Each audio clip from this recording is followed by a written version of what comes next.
Мы, мусульмане, должны многое знать, для того, чтобы много делать и меньше ошибаться.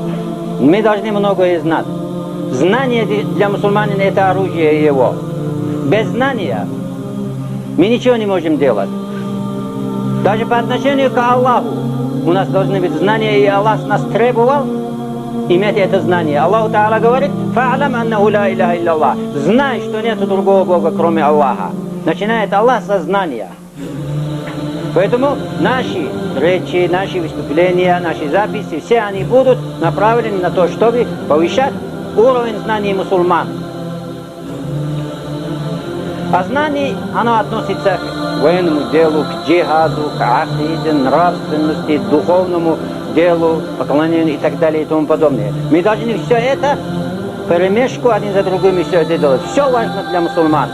Нет ничего, которое не касалось бы жизни мусульманина. В чем нуждается жизнь человека, все, обо всем интересуется ислам. И обо всем мусульмане должны иметь знания.